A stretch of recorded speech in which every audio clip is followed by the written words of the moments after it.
What's good, YouTube? We just finished playing in the Carta Magica Regionals today, and we decided to play Yellow Rookie Rush, and we ended with a top 16 spot once again, so that's pretty exciting.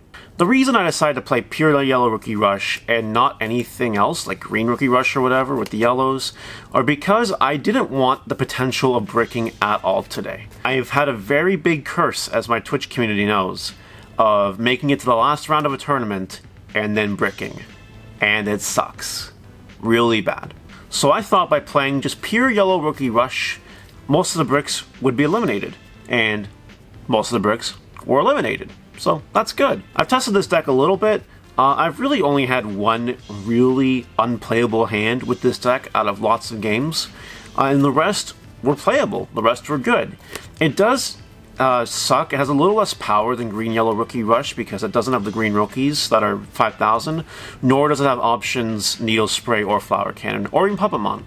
So I was kind of missing those, but I opted to go for a less powerful, more consistent version, and worst case scenario, already have my invites, already have one invite, 2 invites technically, so figure, you know what, give it a shot, see how pure Yellow Rookie Rush did, and well, you guys saw it, right?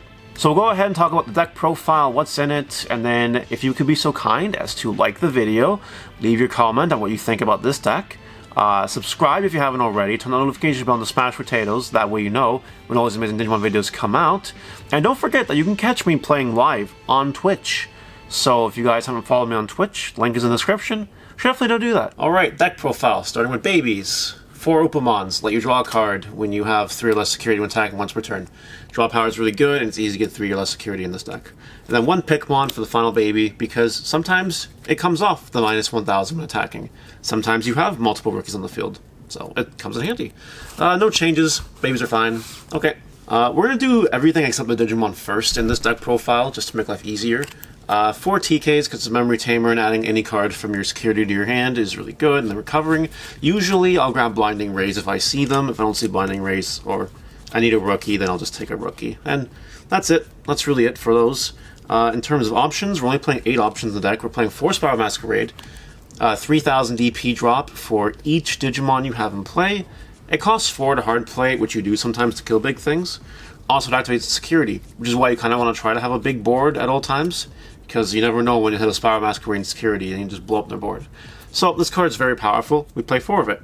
And the last option we play in the deck is Blinding Ray, because dropping a security to gain 2 memory is really helpful and enables you to make such big power plays, which transitions into our very first rookie of the deck that we play 4 of, the Bushi Agumon, Bushi Turbo.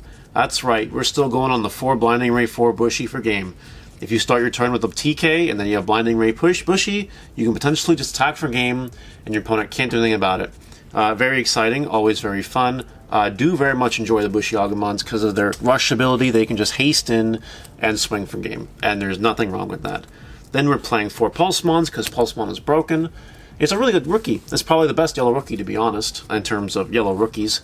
On play, you either draw a card or gain memory, depending on where your security is at. And if you have 3, you get both. And just to be able to do that on a 3 cost, potentially making a 2 cost rookie, is honestly very, very strong. It's a very expensive card. The rest of the deck is actually super budget. This is the only expensive card. So if you already have your Pulsemons, you can build this deck for like 20 bucks, which is actually hilarious. And then the Pulsemons are 40-50 US each. So keep that in mind. If you want to build a deck, you gotta get 4 Pulsemons. I'm pretty sure it's 100% mandatory in this deck to play 4 Pulsemons. Next, we're playing 4 Starmons. It's a new card that came out in Battle Omni. On play, give minus 1,000 for each rookie, or each creature you have on the field. This can add up. This and a Spiral Masquerade can do some massive damage. Sometimes you play multiple Starmons just to kill something else, too. You never know. It comes up. Starmons are really good at picking off things, picking off blockers that are annoying. Sometimes that and a Masquerade kills boss monsters. So having the 4 Starmon is very important. Next, we're playing 4 Salamon. When it's deleted and you have 3 for your security, heal 1. This deck will burn security very fast, so having Salamon to let you recover is actually really cool, because the blue-green version of Rookie Rush never really had recovery, but the yellow version does. It's one of the trade-offs to the deck, so I think the 4 Salamon is absolutely mandatory. Next, we're playing 4 Falcomon. Does this guy look more like a chicken or a falcon? Let me know in the comments, guys. It's very important for the sake of argument if this guy looks more like a chicken or a falcon. But anyway, it's our 2 cost to play 5000 DP yellow. Sure, it costs 2 to evolve. We will rarely ever evolve into it, and having the hard drop is good. Unfortunately, it still loses to things like Nidhogg and Ultras, and it still loses to Wargrowl and Pikmon, but it's honestly okay. It's the most offensive rookie we have in the deck. It's fine. No big deal. Then we're playing 4 regular 2-drops. 2-drops, 0 evos, 3000 DP creatures. We're playing 2 of each just for variety. That way the opponent doesn't know if we're playing 4 of each or 2 of each, you know, stuff like that. It opens up the potential mind game. Some people might not be thinking about it, and that's perfectly okay. But having the Sukaimons and the Salamons, cheap ones, sometimes you do need to drop something for 2.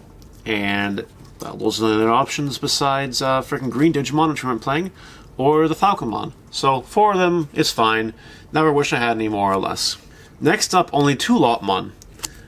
This might confuse you guys, but I'll explain why I'm only playing 2. So on play for 3, look at top card security. You can add to your hand if you do draw a card.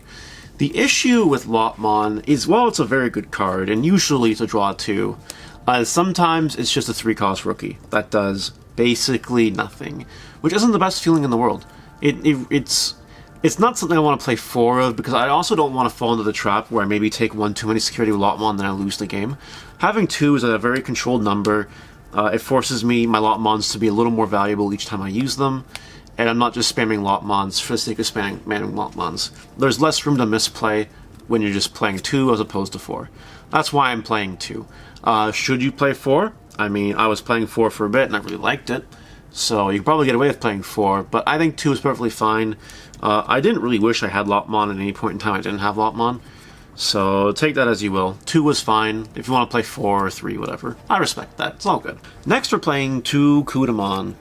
Kudamon, this little snaky thing, when attacking, if you have 4 or less cards in your hand, trigger or draw 1. I'm only playing 2 because this isn't the easiest thing to do, depending on when in the game this happens.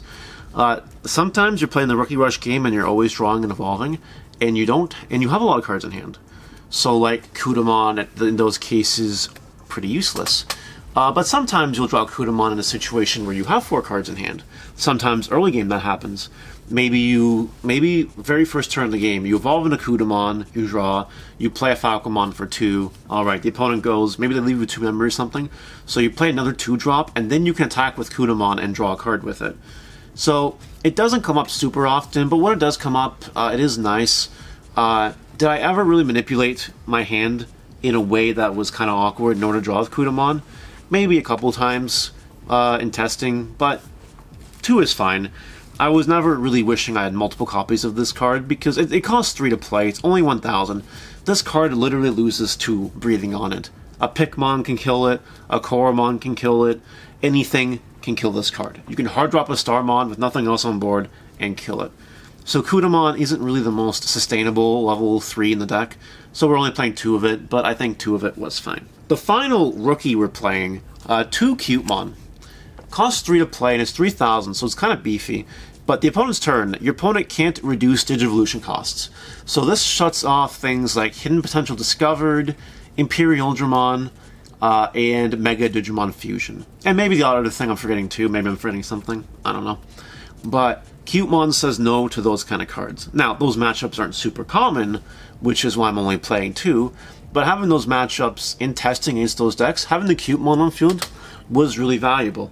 Having the Cutemon means the purple player kind of has to use the Lady Devimon and use the Inheritable to kill it, or use a Chimeramon to kill it, or the green person will have to suspend first and then attack and then do that. So it causes weird tempo shifts in your favor by playing Cutemon, and 2 of it was fine. Never wanted 4. Never ever wanted 4. If anything, I wanted to play less.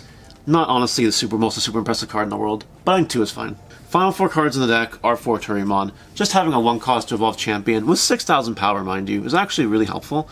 The 1 cost to evolve does come up, and the 6,000 DP does come up. That's all I gotta say about this deck. Let's go and close thoughts here real quick. That's the deck profile, guys. That is the pure yellow Rookie Rush. Would I play this deck again at a tournament? Probably not. But this deck is really simple and really fun to play because it doesn't brick. You can just go ahead, play the deck, and the deck does what it does, and it just does it well. does it consistently. A little less powerful, sure, but if you want a good, consistent time, a little more consistent than Yellow-Green Rookie Rush, if you're going for just consistency, this is the deck for you. I do recommend giving it a try if you have the Pulsemons, because the rest of the deck is pennies. That's all we got, guys. Let me know what you think in the comments, and we'll see you later. Take care.